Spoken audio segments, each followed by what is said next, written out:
We dreamed of creating the world's strongest Pokémon.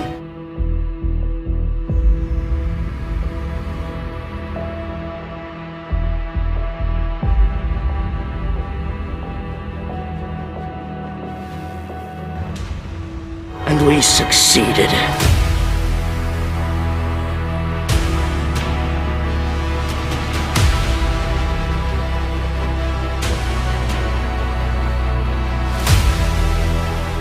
Humans may have created me, but they will never enslave me.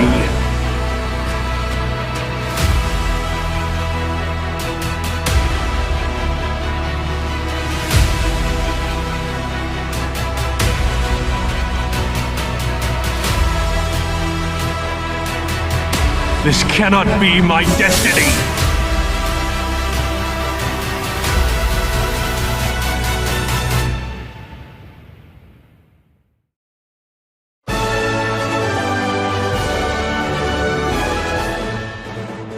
The year is 1998. You just got done beating Blue/Green/Gary/Buttface, and you're ready for the next chapter of your adventure. Only thing is that there's no new chapter. Kanto has practically no post-game except for that one little spot that you might remember if you wanted to backtrack for some reason instead of just using Fly. That Cerulean Cave you saw contains many powerful Pokémon. Well, now that you're the champion, who's to stop you from going in? That guy? No way. So you go in. You take your Pokémon and you surf on to see what exactly is at the bottom of this cave. And then you see him, the generic sprite. But something has to be special with it because every other overworld sprite has been a bird. It is here that you met him, Mewtwo. You had heard through previous foreshadowing that the mythical Pokemon Mew had given birth to another. And even though you had canon Team Rocket creating him in a vat like the rest of us, it all aligned. This was the clone. This was Mewtwo, and Pokemon would never be the same. Mewtwo served as your own private win button.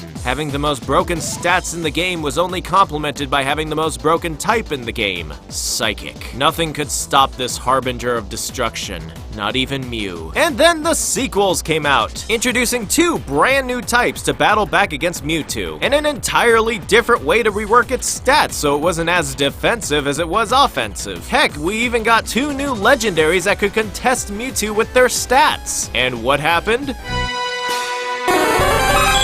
Mewtwo kept winning. Every time something could contest Mewtwo's reign, he adjusted himself with a moveset or a form to match. The rule of Mewtwo stood absolute. And it's still an impressive Pokemon to this day, a feat not a lot of other Pokemon can match, especially from Generation 1. But why is Mewtwo so beloved? Why does he work? Why is it that even after Arceus, Mega Rayquaza, Ultra Necrozma, why is it the name Mewtwo still holds such respect? Well, that's because of nostalgia, silly.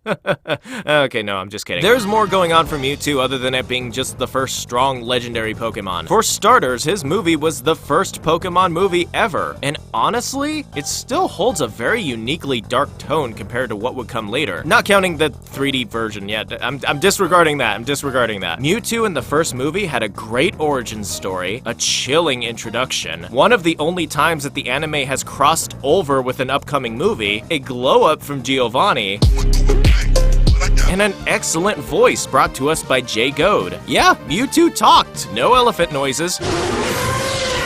Mewtwo straight up spoke in angry philosophical rants. I was not born a Pokemon, I was created, and my creators have used and betrayed me.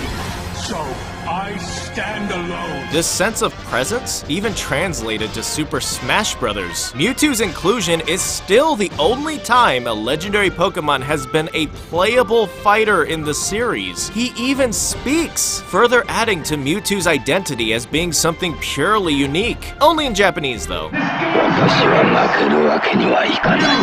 Totally not salty we didn't get that cool voice localized. Nope, not salty at all. This ability to communicate telepathically adds to Mewtwo's identity. He is a hyper-intelligent prototype that probably was never going to see the light of day due to its own violent nature. Though this does beg the question, is Mewtwo evil? Judging from his sinister laugh,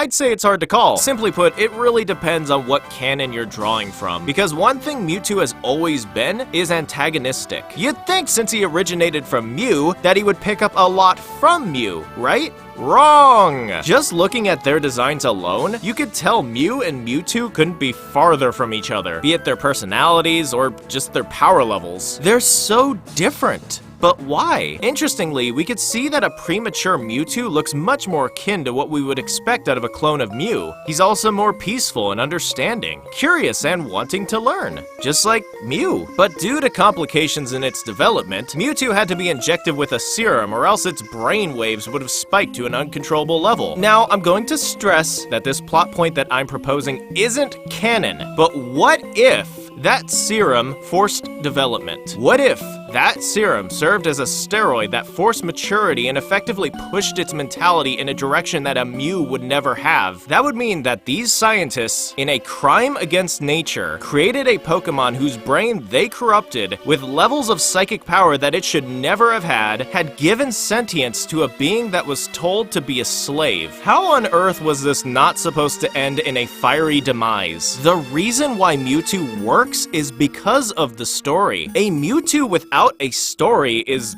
nothing. Just another strong Pokemon to add to your Pokedex so you can get a diploma. Mewtwo is backed by an iconic design, but there are so many wrong ways to go about including Mewtwo. Presence is everything, and most Pokemon entries do get this right in some regard. Most. Even though Pokemon had to keep upping the ante over the years with new legendaries, some even capable of human speech. Seriously, Shaman? I don't... Okay, whatever. We'll never forget the Pokemon that not only did it first, but did it the best.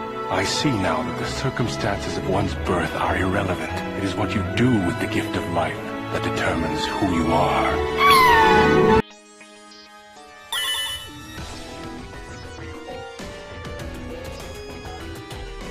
Special thanks to my top tier patrons, Liddy Kitty, Terror XD, Treecko Simp, and Nancy. Also, super special thanks to Mixeli for creating the Evolution of Mewtwo video, which I pulled a lot of footage from. Be sure to check that out. Link in the description.